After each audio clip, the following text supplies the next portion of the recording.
Hello and welcome back, everyone, to another Market Conversations. I'm Jerry Hall, and I'm actually really kind of jacked up for this show. I've a dear friend, Costa Rica Matt. Some of you may remember him. He's my most favorite real estate agent here in Costa Rica. We're going to bring him out in just a moment, but I want to start with, I got a question from a new subscriber, Mark Channel. Now, Mark asked, can you explain how you pay for the loans you take out on Celcius without selling crypto or causing a taxable event? New listener and subscriber. Okay, let's talk about taxable events. Mark, if you, take a loan and repay the loan with anything other than cash, depending upon your what they call cost basis, for whatever asset you use to pay off the loan, you will either A, have a taxable event or not. If you bought Bitcoin at $60,000 and use Bitcoin today to pay off your loan, you'd be locking in a tax loss as well as paying off your loan. Now, I don't use Celcius to take loans. I only use Nexo. And the reason why I only use Nexo is I only want to have one source of debt. I don't want to have debt on a lot of different platforms. And because I started using Nexo first, they were the ones. Now, Nexo does not require a loan repayment of sorts. Celcius, you have to at least make interest payments every month. Nexo will allow you to just compound that interest into your loan amount. And if your assets are appreciating faster than the interest that you're accruing through the loans that you take, who cares, right? You're going to pay 5.9% on a loan, but your assets are appreciating at 200% a year. Who cares? I don't, right? It's just a function of math. So now you ask me, because my explanation to you in chat wasn't good enough. Sorry, Jerry, can you explain the Nexo play? Yes, the Nexo play is real simple. I park a bunch of assets on Nexo. They're earning interest for me, right? I'm earning yield. That yield is income. That yield is taxable.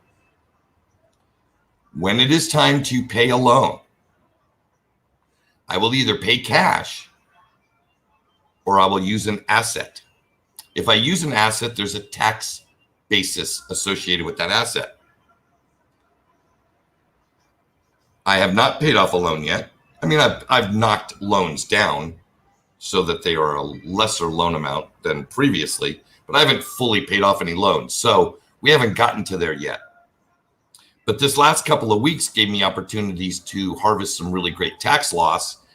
And when the market rebounds to the degree I need it to rebound, right? I need to have appreciation up and over other elements, and I'll pay the loan off. When I pay that loan off, I will have a taxable event because I will be paying it off with profits from capital appreciation that I will also use my tax loss that I just recouped here just last week to offset those costs. It's not the easiest, most straightforward thing in the world. And if you really, really, really want to get involved and really understand this deeply, Mark, I suggest joining the Beyond Moon Investment Club, link below. It's a Patreon group. And you can join, have one-on-ones with me, interact with the group, and have a great time. Let me say hi to the folks that are piling in here.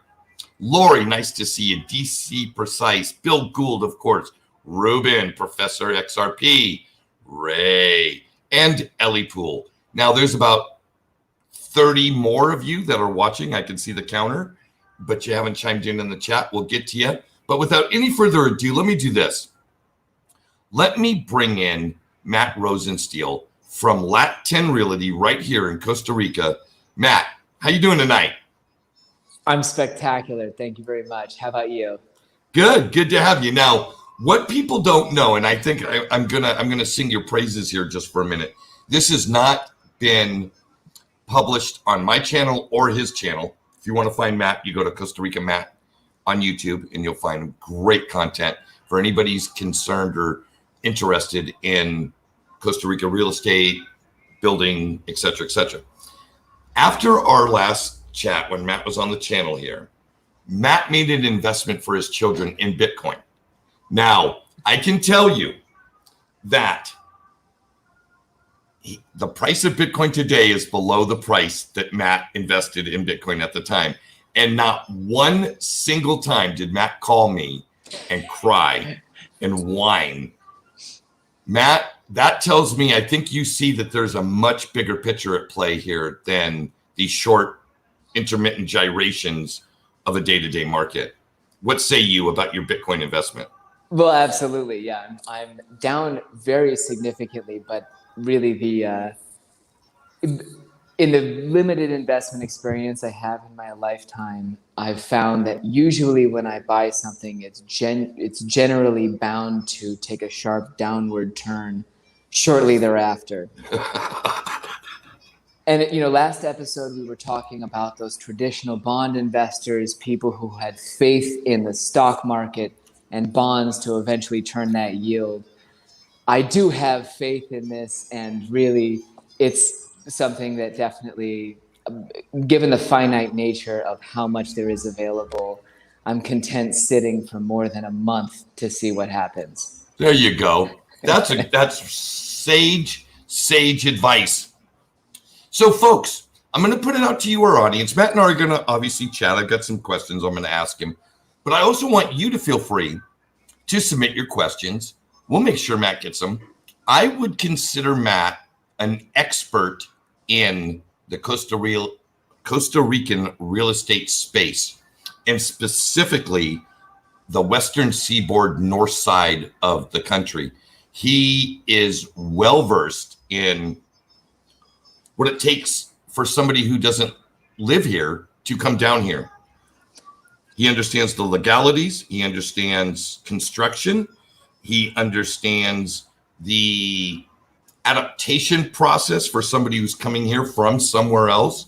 Great resource. Please make sure you get your comments in the questions, or your questions in the comments, and Brady will get them on screen and we'll get them addressed to Matt. So Matt, before I start my questions, is there anything you want to lead with tonight? Really, what we're seeing down here in Costa Rica has been a time when the math of the number of people wanting to get in the country versus the amount of property available has been shifting in the favor of sellers.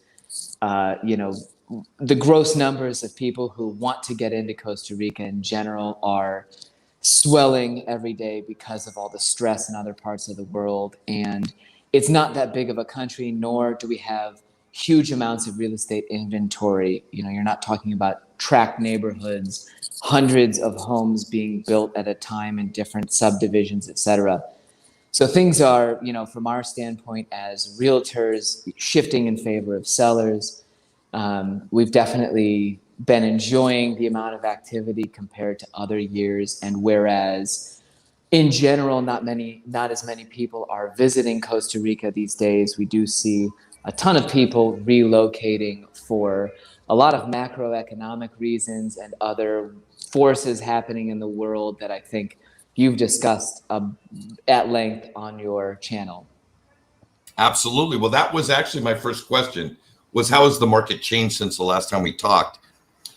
Obviously, one of the things I'm seeing, and it's because I'm taking a pulse of Twitter, Facebook, and even to some degree, YouTubers I'm following. For instance, one of the cats that I like to follow is Andrew Henderson at the Nomad Capitalist. Wonderful channel, great content. For an expat moving to Costa Rica, what are the taxes like? Income, capital gains, can afford or pay property tax in Costa Rica?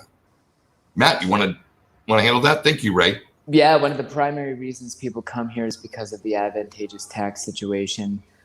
Currently, property taxes for everything, most of the modest homes in the country, is 0.25%, assuming you're on titled land, which is everything back from the beach.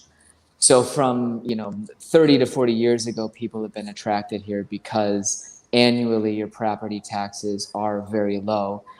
For luxury homes, that absolutely could be going up in the future. So I don't want people to say, oh, 2 weeks after we said this, the tax rate was jacked up, but it's still going to be a 0.75% rate, even for homes above $350,000 in assessed value.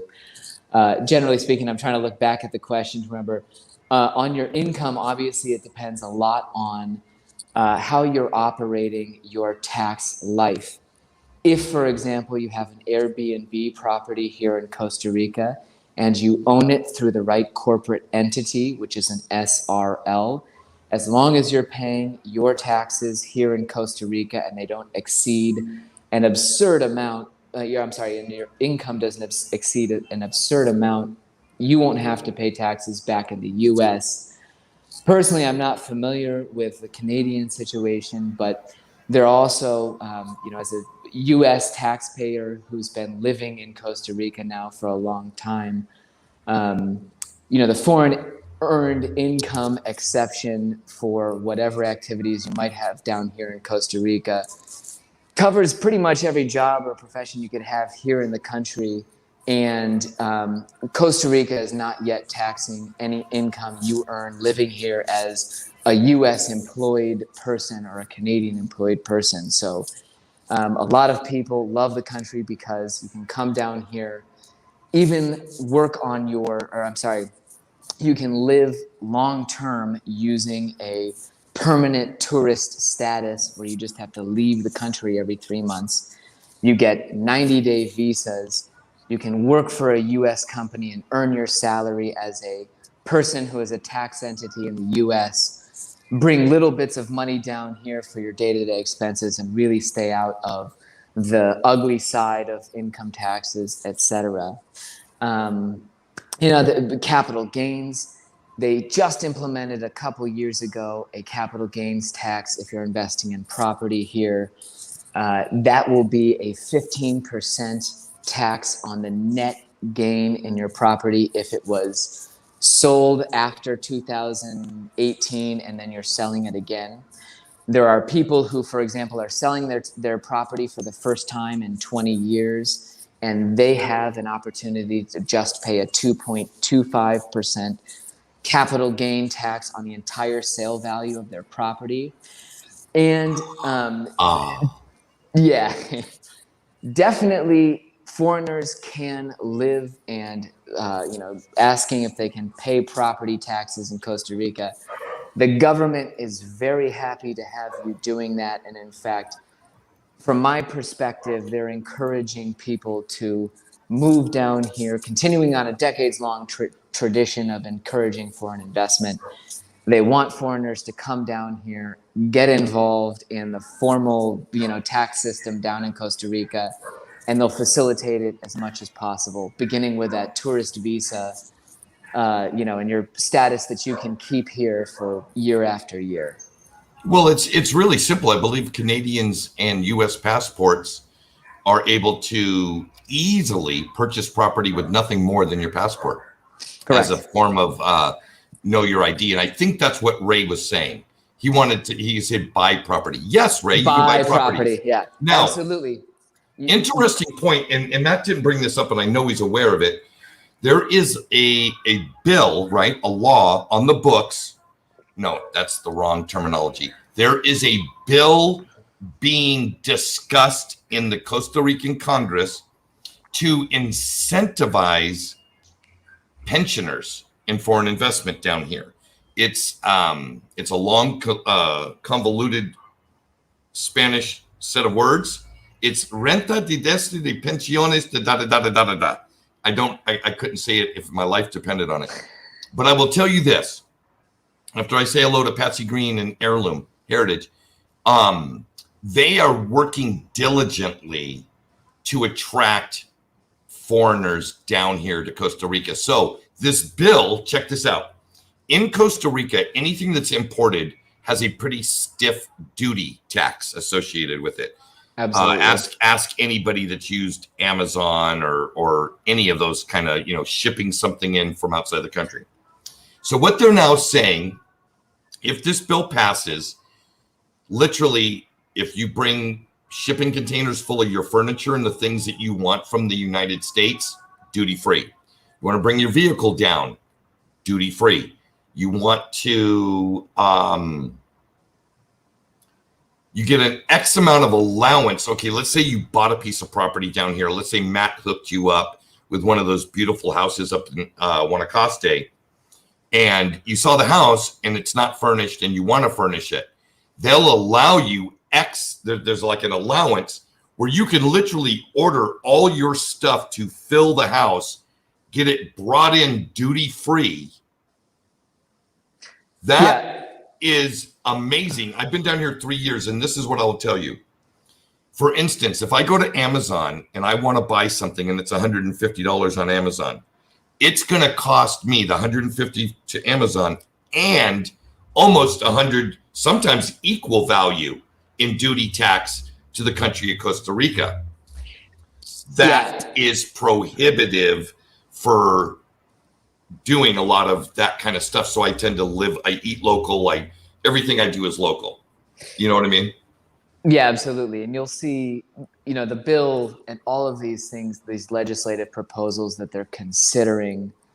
I've developed a habit over a decade here that really you don't consider a law done and, something that's going to actually affect your life until it happens and it is affecting your life, because the last final convoluted version of whatever comes out, who knows what it's going to be. But for me, there's an obvious emphasis in the Costa Rican government happening right now, and there is a huge logic to what they want to do in terms of encouraging more people to get into the country. In the example of digital nomads for whom they're considering a special visa program, etc. Oh, I forgot to even mention that. You're right. There is another bill for digital nomads to come here, work here, generate their income here, and not pay tax here. Yeah, it's on the table as one of the many different measures, and I do a terrible job of keeping track of what is popular and going to pass versus what's been thrown in the dustbin. But they very much understand the logic of getting people down here, even better with a salary that's from the U.S. Because for considering my community where the local economy is absolutely minuscule, right?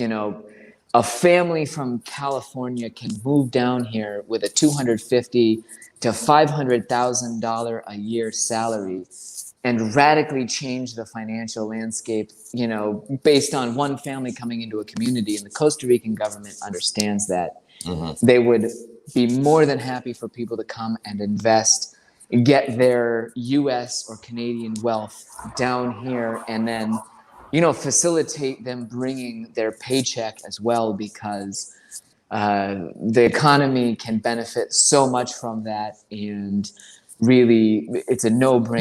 Yeah, the government says we understand the economic income of your lifestyle is much more beneficial to our country than us taxing you. So on the restaurants that you go to, well, yeah, of course, on the front end, the restaurants that you go to, you're going to rent or buy vehicles. You're going to buy gasoline. You're going to do this. You're going to do that. You're going to do this thing. All those things exponentially benefit the communities. Number one, it's all dollars that came in from outside the country. Yep. So it's a plus. Lori asked a great question. When is this bill being voted on?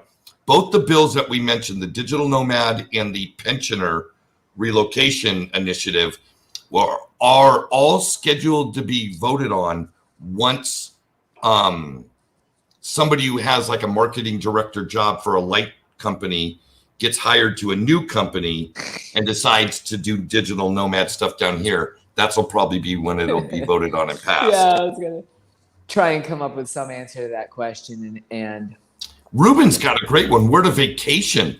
I will tell you, Matt is in the heart.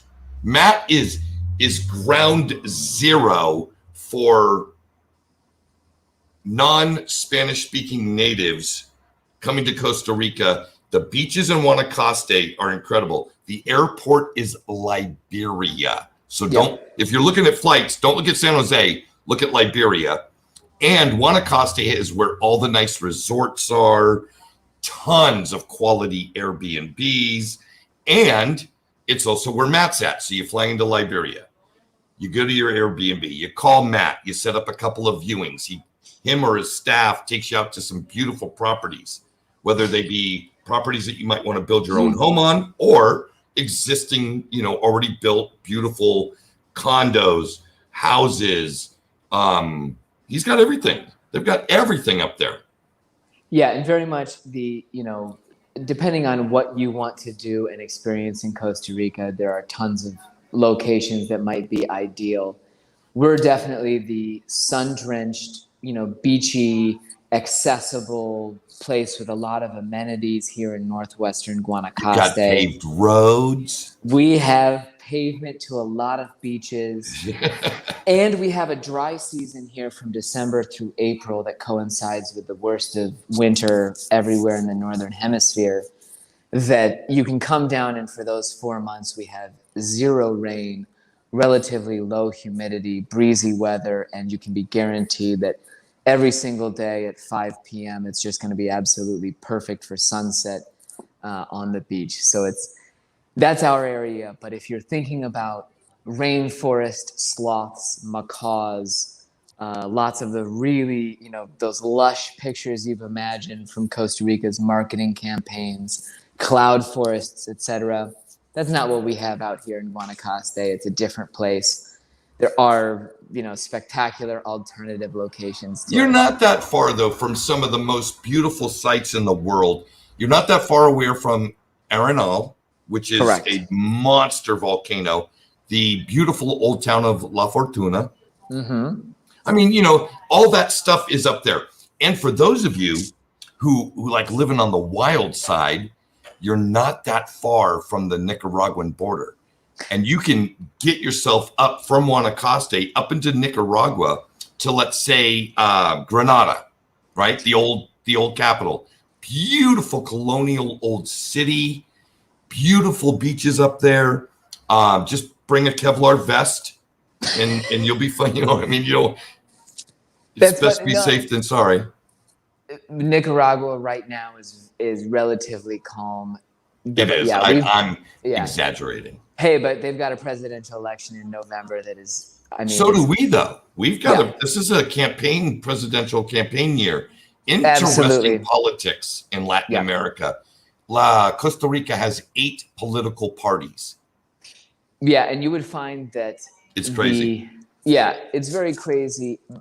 And we have this wonderfully dysfunctional system that isn't necessarily, 8 parties, and also, next year there could be 9 or 10 with a couple seats in houses in the legislature, because it's very fluid. There is a huge amount of debate here.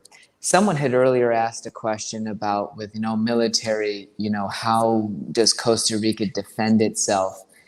And I think, the whole situation that we're in, including the lack of military and what Costa Rica is as a country, is so far from something that concerns me, where we have no potential country that's going to invade Costa Rica for any feasible reason outside of sheer stupidity. But also the country's internal politics are this, sort of entangled. There's never been an absolutely, they've got the oligarchy and a lot of families who have controlled, the overarching politics over the broader span of history. But this is not a place where that you see huge drama. And in November, we can expect in our presidential election that the big debate will be, obviously there's going to be a lot of resentment to the current administration because of all of the measures that they took related to COVID-19, whether or not they were effective, whether or not they did a lot, whether or not they did something to control it. But here in Costa Rica, the debate will be between different versions of semi-left and semi-right parties that are all just vying for their own relatively special interest group, in a very plural system. Whereas in Nicaragua in November, you can expect, the massive state apparatus that has controlled everything now for, I think, more than a decade in the Ortega regime, Yeah. holding on to power, and some very huge issues at stake as to whether or not they can peacefully transition to power, whether they can hold a vote, etc. Whereas in Costa Rica, it's all very minor issues compared to that. You know what I find really interesting, having been down here 3 years? So, with all that being said, there is political strife everywhere in the world, right? There is. At some point in time, there's political strife everywhere. When Costa Ricans decide that they've had enough, right? They don't throw rocks. They don't grab guns. You know what they do? They throw monster parties in the freeway. What they do is they shut down commerce. They shut things down. The most recent protests, when the government was passing there's this big deal going on with the IMF and the money, the borrowing money, which they do every several years from some international lender. And every time this happens, it causes some degree of protest because the loans come with strings attached that affect different special interest groups. And the National Teachers Union can get thousands of people out to block our 15 precious highways immediately if it threatens their pensions or their retirement benefits. But it's not angry. It's not like teachers out there. Yeah, it's not like you got two sides and they're screaming at each other and rocks are getting thrown. It's everybody is partying. Oh yeah, and everybody's looking. Even the people that are affected, like the guys that you know for a fact, their livelihoods are tied to this. Yeah. Right. I live in a place where the main Pacific highway that stretches from Panama and goes all the way to San Diego runs through my community, right? Yep. They will block that sucker down, and the truck drivers, they just throw out lawn chairs. Yeah. And they kick back and wait till it's over. The police do not get involved. They stay away. Now they make sure that, there's some semblance of order. Really, really interesting stuff. Let's get back to a couple of things. One, I want to make sure I say hello to Chris. Welcome to the show. Good to have Nick Black from Crypto and Coffee checking in. The thing that I think the biggest takeaways that folks should think about is not necessarily Costa Rica.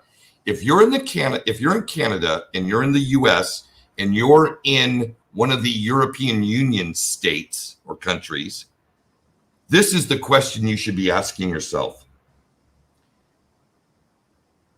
How long can I take the debasement of my currency and the increasing tax load that I am going to suffer to stay here? These are the questions you should ask yourself. Like, I know people, Nick Black will tell you, Nick Black lives in California and makes money. The two worst things you can do in the United States is make a lot of money and live in California. Yeah. All right. That's like double indemnity.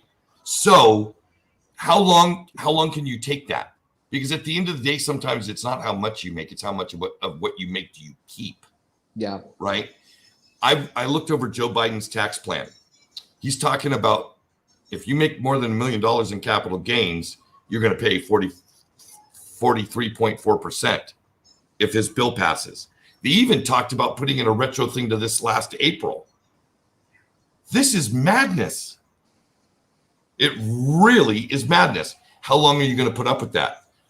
How long before you go, you know what, maybe $250,000 to buy some property and get a citizenship through investment and then just renounce your U.S. citizenship? I wonder how many people who would have never thought of this a year or two ago are now going, I need to look into this, because now we're talking, it's the difference between me having $1 million and $500,000. Those are two totally different amounts. and then everything moving forward? These are big questions. I never thought I would have these conversations, but I'm having them because they're real issues. You know what I mean? I never thought, before I came down here, I would have never thought I'd be pitching to my parents occasionally, you guys should really think about some kind of change, etc. Definitely being down here and realizing, positioning yourself for the future, and especially in a future where you've got currencies going all over the map, things feel more resilient and stable in a small country where you're dealing with, systems that are smaller in general and not necessarily the massive thing that is happening in the US, for sure. Well, I'm not going to say any place that I've ever been to is perfect, but I will tell you this.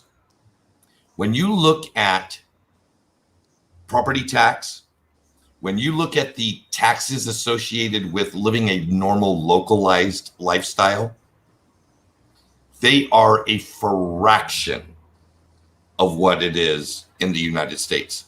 Now, if you're an investor, let's say, and I don't know if I got the right audience for this or not, but let's say you're into an evolving, innovative technology that's reshaping the entire financial system. We'll call it crypto. And all of a sudden, you're living and earning in a US-based type style currency. That's how you think. You think in dollars and things of that nature. When you go outside of the US and you go to countries that have a devalued currency relative to the US, there's an element there that we call it arbitrage, right? Where one apple might cost you in California 79 cents, where its US equivalent costs me 15 cents down here. Same exact thing, completely different price structure. And it's because of taxation and the way things are done. In the United States, a tremendous amount of cost is associated with a lot of things, right? Food is shipped 2,000 miles. Down here, most of everything I eat comes within 15 miles of my house. Yeah. One of the biggest cost differences that I see is definitely insurance, where there you go. There's another one. Looking at the cost of every business that has to insure itself in the US, here there is a significantly lower level of liability and also just layers of insurance on top of everything. Yes, you could say that creates more risk because you're creating uninsured situations. But frankly, when I'm going to get 6 stitches on my ankle, I would much rather pay $50 to somebody who doesn't have malpractice insurance, who can just sew me up and get me out the door, than also pay for that malpractice insurance that the doctor has. Because frankly, in so many of those decisions here in Costa Rica, you look at an economy like the US, where through these mitigating insurance policies, everything that's designed to try and protect people, really you're adding huge layers of cost. And if you leave that, you're on your own and you need to figure out whether or not this doctor should be stitching you up. If you leave that on the consumer and somebody has to decide, I want to go to this doctor or not, or buy food from this person or not based on the layers of insurance and licensing, et cetera, that they have, but because I know it's quality or I know it's acceptable, the ways in which you can simplify the economy and make it so much more direct, where you're paying exactly for what you're getting. I see that as an enormous benefit in Central America, because everything is designed to protect you, but at the same time, it has obviously made things cost prohibitive in some places, to where, people in the US who technically have access to better healthcare than I do here are paying far more for something that turns out to be inferior. Agreed. Lori brought up an interesting point. She says, I heard, and I'm believing this is Costa Rica, I heard they're considering oil drilling, the antithesis of Costa Rican philosophy. Lori, I'll be honest, I have not heard a peep. And I can tell you that from what I understand, and this is based off of their financial investments that Costa Rica has made and the charts and data that they release. Costa Rica is one of the, it's like 95% of all energy generated in Costa Rica comes from either hydroelectric, solar, or wind. It's some staggering number relative to other countries, other developed nations. I think honestly that every 3 to 6 months there is a semi-credible piece of online content that comes out about the possibility of drilling off the coast of Costa Rica. And you've seen there was a moment in the country where everybody thought that we were suddenly going to have this new visa system because someone published a clever Facebook post. The drilling thing does come up. I'm sure that somewhere discussions between ministers allow for that sort of news information to be perpetuated. And maybe offshore, there's places in the Gulf with it where they would eventually sell drilling leases. But I think geologically speaking, it would be pretty dumb to drill anywhere in Costa Rica for oil, given what we have beneath our surface. And yes, if you're going to drill, you're going to drill for lava. Yeah. And geothermal power and great soil and these sorts of things. It's largely an internet rumor. Who knows if, the next administration, if the election this November goes towards some hardline, sell all our resources, who knows if offshore leasing is possible. But a much bigger issue recently was the trawling, where Costa Rica temporarily authorized Chinese shrimp, I mean, they do every now and then commit these egregious decisions that go against their philosophical stance in, trying to support nature and be a sustainable country. And the wonderful thing, you saw with trawling, there was such a big public outlet consequence to this. The president backtracked on it. I don't know if it was a month or two later. And generally speaking, you can see that there's a pretty big response when politicians do try to commit these egregious environmental... Yeah, the country takes up their party chairs, shuts down the freeways, and everything, life comes to a utter complete stop. Yeah, and they like, shrimp. How long do you guys want to stop? See, and I don't know if this is the reason, and I want to say hello to Leo. Leo Young, nice to have you. I haven't seen Leo on the stream for a little while. One of the interesting things is that because Costa Ricans are so accustomed to, I don't want to say being poor, I want to say not needing all the stuff. They don't need all this stuff. So the thing about Costa Ricans is they shut down the freeways. Guess what? Everybody still eats. Everybody still sleeps. And if the kids aren't looking, they're all making love. So, I mean, it's like, so what? You can't get your new refrigerator. So what? They can't restock Walmart. Yeah.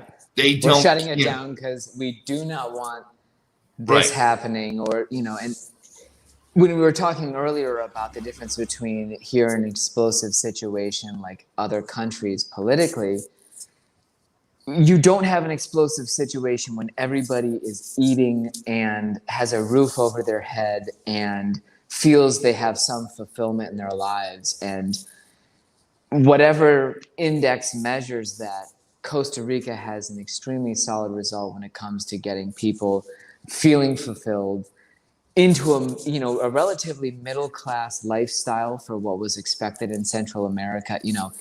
40 years ago, in most of these rural Guanacaste villages, everybody was shoeless. The kids were headed to school maybe until first, second, third grade to get their basics and then go help back on the farm.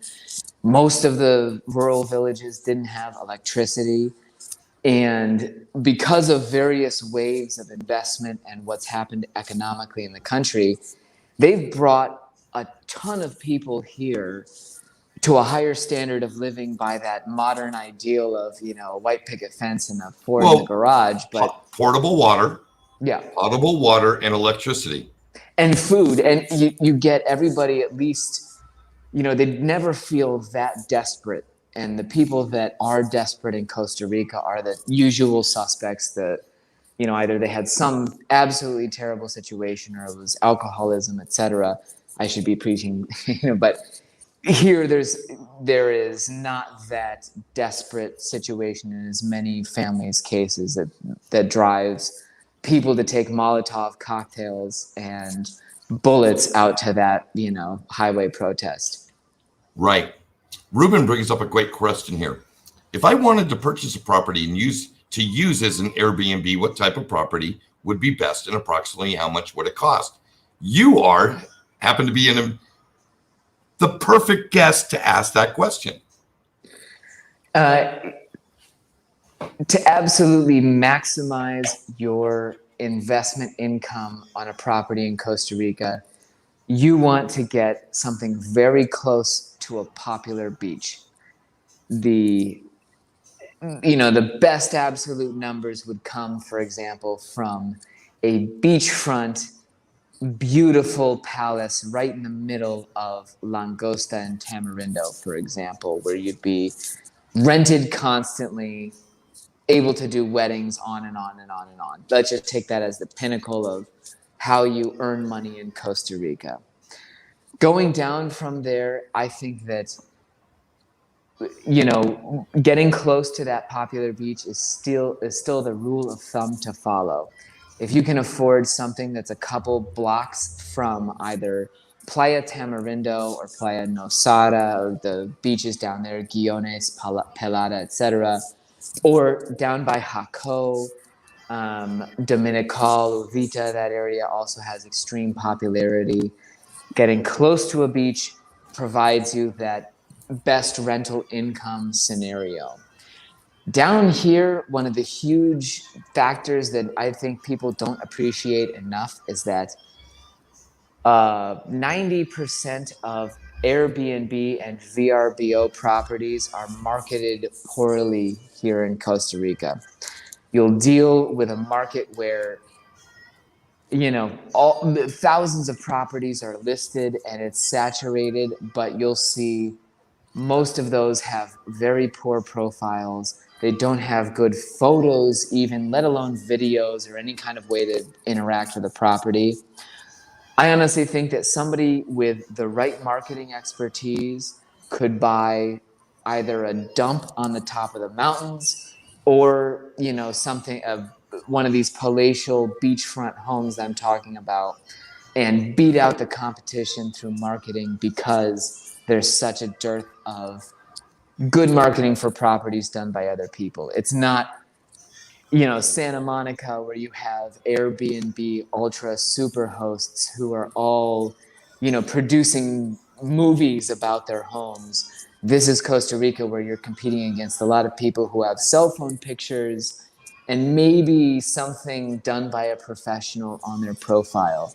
And so if you're going to invest and look for ROI here, think about finding someone who's innovative with social media, or, if you're one of these people that can do it yourself, start publishing day-to-day updates about what's happening at your property, the spectacular lifestyle at the beach, and do it better, and you can make a ton more money than anybody else in your market. Bill's got a great question. Bill Gould asks, how are the schools for non-Spanish speaking kids? Well, I will tell you this. The public school system is not geared to English language education. However, in my area, and I'm sure Matt has it up here in his area too, we have what you would consider in the States, you'd consider them Montessori type schools that are bilingual schools. So it's education in both Spanish and English. Most, excuse me, most everywhere that expats are congregated in large numbers, I think they're sending their kids to private schools, whether it's Montessori. My oldest son is in a Waldorf. There There's you a go. huge variety of education in those expat areas. You would see English speaking students sent to private schools, and in general, unfortunately, to go to a public school in Costa Rica, your kids would need to get fluent in Spanish very quickly in order to Yeah. survive. But that being said, there's private schools everywhere now with a huge explosion of homeschooling, everything online. Most families are choosing, you can do some school at home on, and take care of education informally, and then, supplement however you need to. Well, you know what? I think Lat 10 Realty is the most superior real estate marketing company in Costa Rica. Matt's got an incredible channel, folks. You should look for him on YouTube. It's called Costa Rica Matt. And he does stuff way beyond just showing different properties. Although that's how I found Matt. I found Matt looking at properties that had characteristics that I might want. Yeah, and by the way, I reached out to him, and that's what started this whole relationship. But Matt puts out stuff on this is what's going on in Costa Rica now, stuff about law, stuff about construction. He's interviewed all kinds of incredible people. Like there was a gentleman I watched this last week, your interview with the gentleman who had the multi-building hotel. Yep, Brad. And that was a really fascinating little interview that here's this guy that's been in construction his whole life, built all these different places, and is now looking to kind of like, be left alone. and so it sell doesn't his hotel and move on. Yeah, sell his hotel and move on. And why not? Yeah. Well, thank you very much for the positive remarks on my real estate company, Latitude 10 Realty, which you can find at lat10realty.com, or you can find me through just searching for hashtag Costa Rica Matt on YouTube. But the marketing efforts that are happening here are definitely not as great as they could be, and you see there's a lack of professionalism in general across the industry through involvement with a lot of real estate associations, et cetera. People are trying to improve that, get legislation to really bring, real estate to a standardized, licensed industry in the area. But we've got a ways to go. And at the moment, my little way to support people and the way that I love to connect is by providing information on YouTube, and definitely so that I don't have to keep explaining to people the same questions over and over again. It's great to say, watch my YouTube channel, and either clients who are very interested and they want to buy property and they're ready to go will go reference it and, find that information and do their research, or the uninterested ones will not watch it and move on with their lives, and that's absolutely fine. It's a great way to. Here's the thing. This was the gotcha moment for me. So I'm going to just tell this story real quick. So I'm looking, my portfolio grows. I'm thinking, okay, I'm going to start shopping. So I start shopping. I find Matt's channel. I find he's got a great 3-house project that was in the price range that I'm not scared of. So I call him and I talk to him. That turned into another larger conversation. I tell him, now folks, Matt is 3.5, 4 hours away from me up north. Yeah. Way up north. Drive, yeah. But I'm on the phone with Matt and I tell him, I say, Matt, listen, you're knowledgeable about this space in Costa Rica. I would much rather just deal with somebody that I know that knows what they're doing, even though you may not be hip to all the particulars of this local little area I'm in. You understand all the procedural stuff with real estate. I want you to be my guy. I want you to facilitate any real estate transaction I have. And you know what Matt told me? Jerry, I've really been enjoying these conversations with you, but I just can't in good conscience represent you down there because I don't know the area. And what that told me is that here's a dude in real estate whose life is dependent on commissions, who's willing to tell somebody, I'm not the right guy for you because of this, this, and this. That told me a lot about you, Matt. It told me that you're not just trying to get your next commission. You're actually trying to really build a business built on some qualities like integrity and honesty. And you would much rather feel good about who you are and what you're doing than to do somebody else a disservice for a commission. Yeah, absolutely. And that is not common in the world of commission only incomes. Well, and in my, to play devil's advocate, I have realized that maintaining those values and really focusing on service and giving, straightforward answers instead of trying to bullshit people and sell them something does eventually pay off. You tell enough people you're not the right representative, and they might tell their friend, hey, so I can't say that I'm not just like the next guy trying to do as much business as possible, but yeah, it's paid off for me to be very direct with people in general. And, I've been focused on a for-profit career much shorter than many fewer years than I had a nonprofit career. And you eventually realize that a lot of the principles are the same, that if you're operating well and doing good things, that's what's going to draw attention. And I'm extremely fortunate that, I've had the time, the patience, the availability to not just feel like I had to make every single sale from day one, and instead I had some sort of a cushion to be a reasonable human being. No, that's wonderful. And you never know. One of those people you turn down might be a superstar YouTube celebrity, bring you on their show and put you in front of thousands of future multimillionaires who might want to buy a summer home or a winter home in Costa Rica. Absolutely. And it's not, you never know. I mean, that could happen. Oh, totally. No. And, you mentioned the theme of it's not as much, you don't have to make a ton of money. You just have to keep it.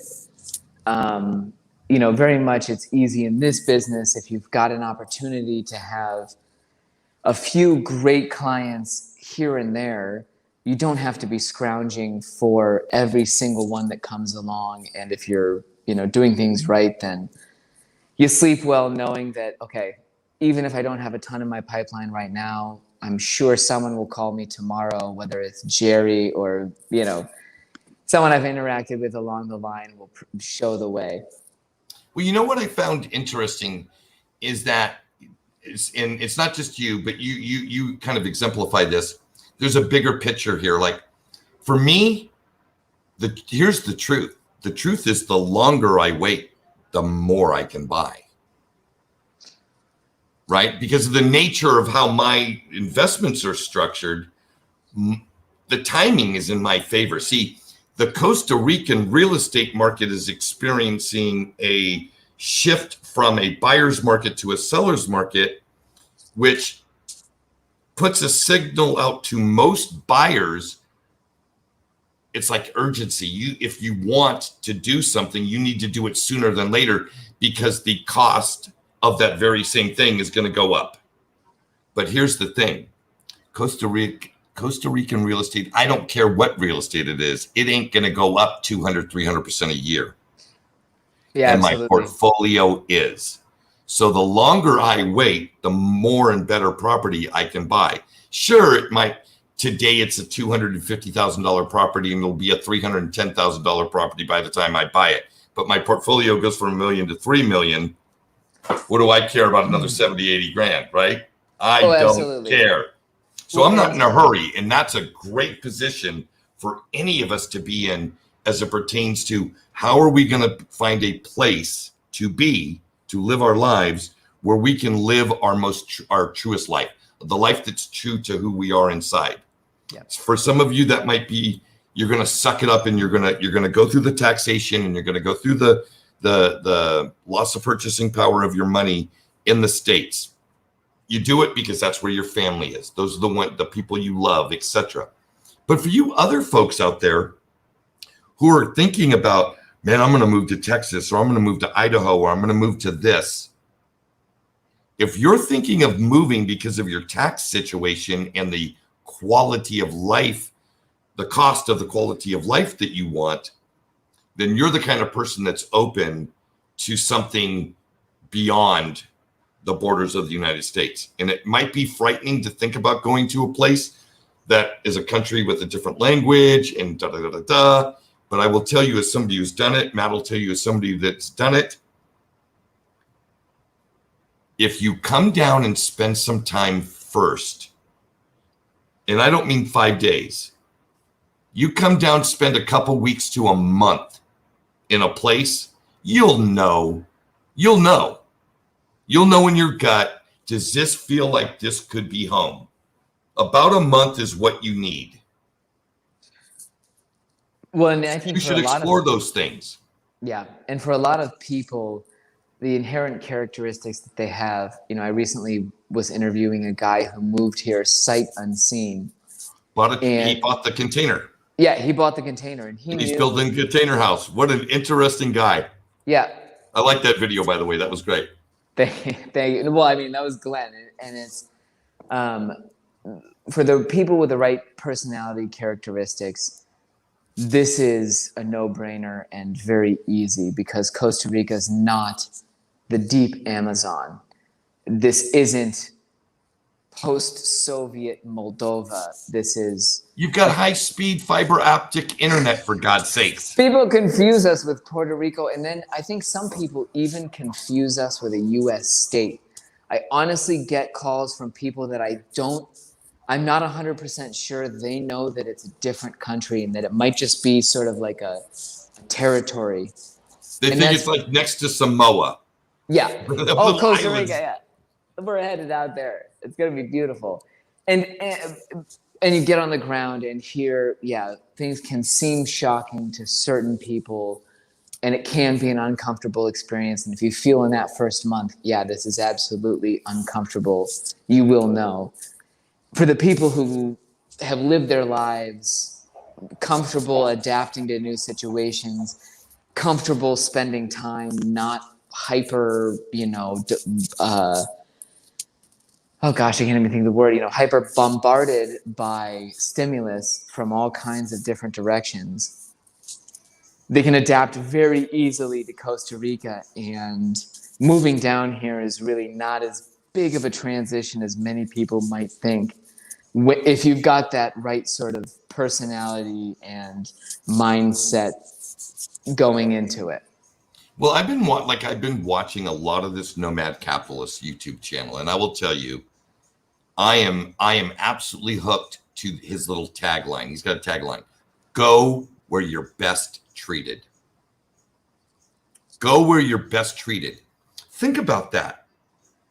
Is the location where you call home, are you being treated well?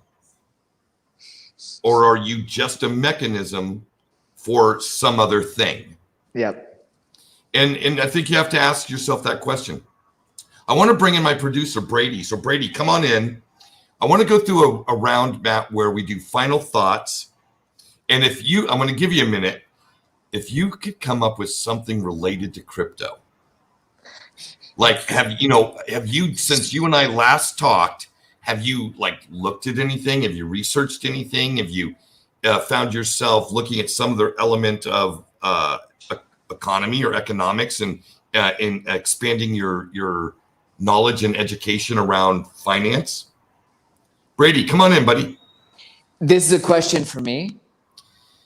Yeah, I want you to. We're gonna do final thoughts here, and what I'm saying is, if you don't want to do a final thought Costa Rican real estate, how about do a thought on what crypto might have woken up for you around thinking about finance and retirement for yourself? Interesting.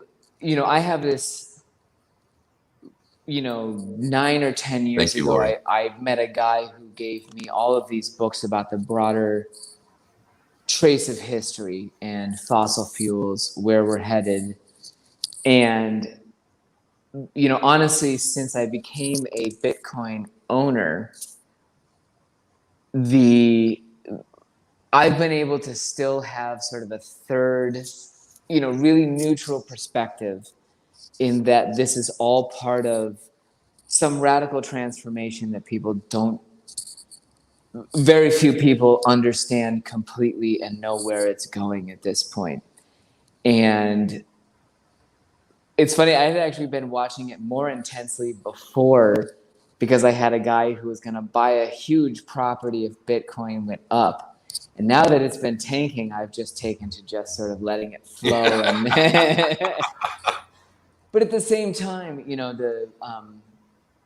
to me, it's part of a much bigger picture that you're seeing in the Costa Rica real estate market, and with people coming down to Costa Rica, that I'm meeting a lot of people that are not thinking conventionally or being as conservative with their lifestyles or their thought processes.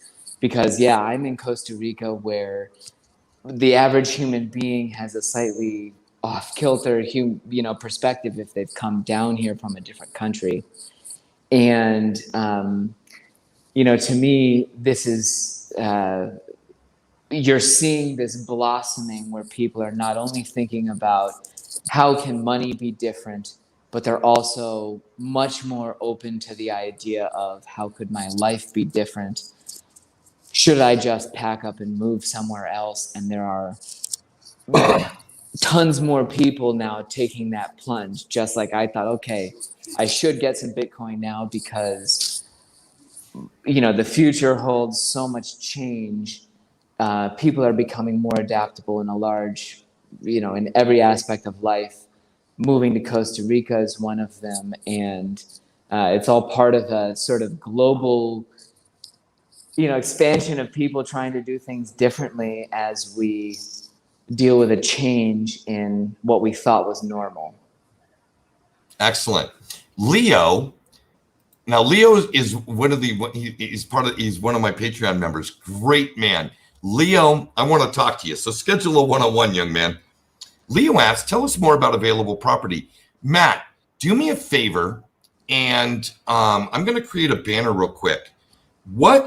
It's www.lat10realty.com. I have only my listings on there right now because my wife had to pull overnight study benders just to get our website live to begin with when we launched our business. Available property right now in Guanacaste, and I can put this in the comments even, just type. Whoa. I don't know. You can't. No, I can't. You can do a private message and I can put it into the comments. How do I get that banner on there, Brady? Yeah. Where is it? Right there, right? Is that correct? There you go. lat10realty.com. And he's got a great tagline. His little tagline is change your latitude. Change your latitude. I've got to face the camera. I love that. Change your latitude. Instead of change your attitude, just change your latitude. Yeah. Change your tax structure.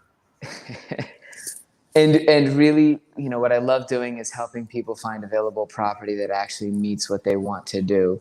Yeah. Their needs and goals. Right now, available property in hot Guanacaste markets. If you're a savvy investment-minded person, I would say hold off. Don't come here looking to really get some cash into the game right now. We're a hot market.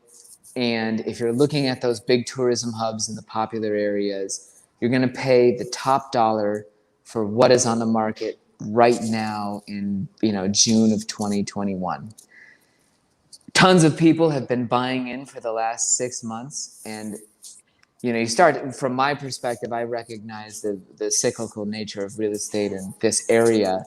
It will not be long before there's a change in the market, and before a lot of those people decide this wasn't the right investment for them, and you'll see the buying boom succeeded eventually by a good amount of inventory for sale. That's an interesting perspective, Matt. I've got another perspective for you. I think you're going to see a increasingly stronger inflow of buyers, because it has nothing to do with Costa Rica. Be honest, it has nothing to do with Costa Rica. The majority of people that are really active are, we've got to get out of California, we've got to get out of New York City, we've got to get out of, and it's get out of extremely high taxation regimes. The United States, Canada, and like I said, open the show with a lot of the countries in Europe. There is no recourse. They have no recourse other than taxation. See, they won't just be honest with us and say, listen, we know we can just go ahead and print the money for deficit spending. We don't need to tax you to fund deficit spending. Yeah. Well, we have to pass the taxes because it's a necessary. But we have to pass the taxes because we'd be fiscally irresponsible if we didn't, which is such an oxymoron, because the truth of the matter is, let's not get into the political The truth of the matter stuff. is responsibility died. It died a long time ago. Yeah, so you can bet your butt, because they can't allow real interest rates on bonds and other forms of debt to go higher, because it will bankrupt the companies, not the government. The government can't go bankrupt. Yeah, the United States can't go bankrupt. Biggest military in the world is not going to go bankrupt. Not when everybody else, even though we're the largest debting nation in the world, we won't go bankrupt. Too many other elements. However, the businesses within the country can, and that's why they cannot raise real rates. See, that's how you offset weirdness, is having the cost of capital go up. Talking about how this massive wave of people that are coming down here, I always try to temper things with a bit of pessimism, because optimism brings, bad luck, and you end up regretting what you said 6 months ago. I do think that right now, the surge that we're seeing is also supplemented, and from a salesperson's perspective, people make decisions emotionally and then justify them rationally. And right now, you're also seeing this unbelievable emotional event in the human history where we didn't have a pandemic, a massive disease for how many years. That is augmenting all of this. Yeah, I'm going to move abroad and I'm going to do something different with my life. It's wonderful for me in my profession, because I capitalize on people feeling that last absolute emotional swell that they decide, I need this. This is going to solve a big problem in my life. But I hear very rarely that the problem in their life, actually, let's say this, the sales motivation that I'm hearing less from clients is taxation and bigger monetary issues than the overall stress of COVID and politics in general. Whether it's people who hated the idea of Biden getting elected or people who were traumatized by Trump, either side, that emotion right now from all of that is at a peak, and we're getting people making that buying decision much more often.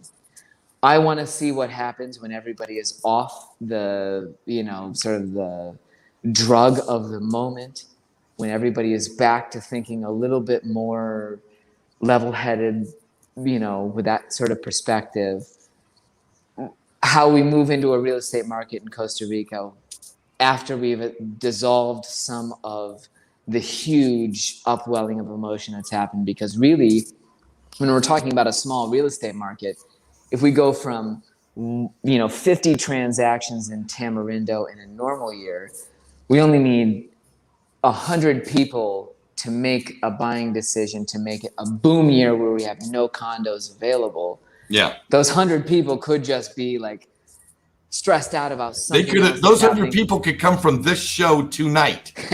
Yeah, they should, because inventory is limited and you want to get your No. best price. But I always, again, going back to how I want to run my business and how I want to earn clients, keep your head above the water, look about what's going on in the situation.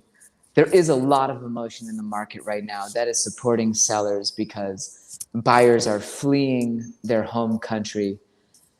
Who knows in 6 months if there is some deadly zombie variant that comes out with a flesh-eating, your face will dissolve. We could see people leaving Costa Rica in droves to get the vaccine in the US because that sort of thing happens now. That happened in the 2020s. Well, yeah, you can't discount a zombie apocalypse. Exactly. But right? No one would have ever seen COVID-19. No one would have ever seen, in Costa Rica at least, no one had any idea the mortgage crisis was coming up in 2009. And honestly, the mortgage crisis in 2009 was such a crazy event, because we were bubbling before that happened, and then it was ghost town. So who knows which event is up next? And I remain, sort of trying to take the neutral perspective of not forcing people to make a decision based on, you're scared right now because there's a virus. In 5 years, we might be all completely, not even thinking about it anymore. Well, it's hard to get COVID when got high-speed internet and you're living your life through those 3D glasses, right? You got the sterile GitHub guy driving up to your house. You don't care, right? Yeah. They take the little sanitation bath shower thing outside before they bring you stuff, and I hose them down. Just hose them down. Muriatic acid. Don't come close to my house unless you've been bathed in it. And I haven't gotten COVID yet, so it's a proof that it works. I'm so glad that you came. I think some people got some stuff from this, but even if they didn't, they did get to participate in just a really wonderful conversation. Thanks very much. Yeah, and I so very much appreciate you as a human being and as my friend. Absolutely, and so, Jerry. As we say in Costa Rica, pura vida. Pura vida. Thanks for watching. All right. You guys go check out Matt on his channel. Brady, come on in here. Let's get your final thoughts. Hello, Dakota. Nice to see you coming in. Thoughts. Which one to pick? Now, can I make a suggestion? Because Brady is young, works his ass off in New York City. You bring a perspective of somebody who is like, you're getting reamed. You know what I mean? You're in a place where you're going to get bent over and broke down like a shotgun. Well, thank you for pointing it out that way, Jerry, and you are absolutely correct. And it was interesting the exact way in which you had mentioned it this evening, number-wise. It really put the, quote, time in perspective on my end, because let's just say there are more than one reasons why I'd like to reside in a state other than New York, for reasons other than financial maneuvering, whatever.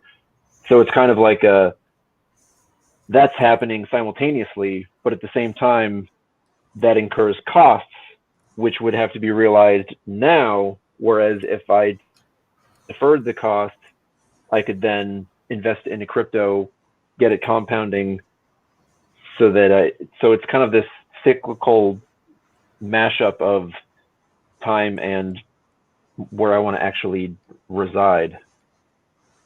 Yes, and another fellow NYCian. It's yeah. I'm the one thing I'm most not looking forward to is retroactive. Just the thought Oh, of the thought of that is scary, isn't it? It's annoying because I know, because we're so hopped up on belief and we're so not confident in certain things, which then makes us overly confident in things we know very little of. So it's kind of like everyone's now either a politician or a financier. And you try to talk to them about things and they're, they know everything. And you're like, well, that's not really how it works, but okay. So it's kind of hard to connect with people and, have these conversations. And anyway, my final thought as he was talking that I wrote down, so I guess I'll just start there. Yeah. Doing our homework to better inform ourselves. I found someone on YouTube who is not only a flipping CPA, but he's also an attorney. So it's kind of like you can just sit and listen to his live streams of people asking him questions, which he can actually answer because he is an attorney and a CPA. So it was. What's his name? What's the YouTube channel? It is Mark J. Kohler, spelled with a K. Yes. And I think there's also, oddly enough, I just looked at it now, or in seeing his name, I recognized it differently. He's a crypto guy too. He likes crypto. He talks about Bitcoin all the time. And the other guy that is there with him is Matt Sorensen, which directed Trust Capital or directed Trust Company. I think he does a lot with self-directed IRA. Anyway, yes, it's all crypto's slowly leaking into the traditional financial system, and it's going to be very interesting, but it's going to take time. So it's almost like this really weird, you're expecting to have something that you can have as long as you hold on and know what to do, but you also have to put in the time. And it's not like it's going to be another decade. I mean, it could be 18 months. But if you don't keep a head on your shoulders and you start, the hedonic treadmill, and your mind goes off with your imagination and they have fun making money together and then spending it all together. So you can either do that, or he talks about, revocable living trusts. Correct. And the trifecta, and having operations on one side, assets on the other, and controlling things with S corps versus LLCs or single. Sharpen your pencils, folks, because if you want to actually do this, if you're not paying someone else to do it, you're gonna have to do it yourself. So buckle in, and right on. I guess grab a drink because we're gonna be here for a while. Thank you so much, Brady. I'll catch you backstage in just a minute. Wow, what a friggin' show, folks. Hey, Dean, glad you made it in late. Maybe you and Dakota can go back to the beginning together and catch this if that was something you really like to do. I think the moral, let's just, I want to say thank you. Thank you so much to all the new subscribers that have come to the show recently. Thanks for coming in and being a part of the conversation. And also a real special thanks to so many of you that tune into this program every single Friday night. It's like you're becoming family. And, like Dakota and Bill and Lori and, Ellie Poole. There's so many, DK Precise, so many of you have just been here from the beginning, and new folks that I'm seeing constantly, like Ruben, Ray. It's just wonderful. Anyway, I thank you to each and every one of you that tune in and help support this channel. I hope that you'll take away from tonight the most important thing we can do, besides educate ourselves, is understand that for many of us, we're going to have options available to us that maybe weren't available to us 3, 4, 5 years ago. I'm talking about when you have a portfolio and a financial plan, you have options. And if you do your homework, you may find that there are other places where you will be treated better than where you are currently now. That may be in a different state. That may be in a different country. For some of you, it just may be in a different neighborhood. But the point being, stay open-minded. Keep your eye on the prize, right? Some of us, we're still in building mode.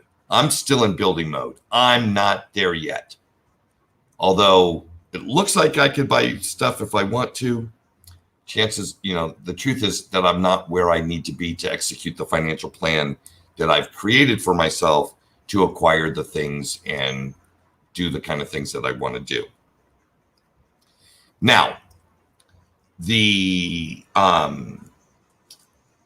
for all of you Patreon folks that are in the stream tonight, remember we've got our meeting tomorrow, 9 a.m. Pacific Standard Time, noon on the East Coast. Your links will be sent through the Patreon group to your emails at least a half an hour before the meeting tomorrow. So I look forward to seeing you all there. If you're in the stream tonight and you're not in the investor meeting tomorrow, you get a demerit. No, I'm just kidding. It's voluntary. You do what you want to do. Anyway, folks, thanks for tuning in tonight.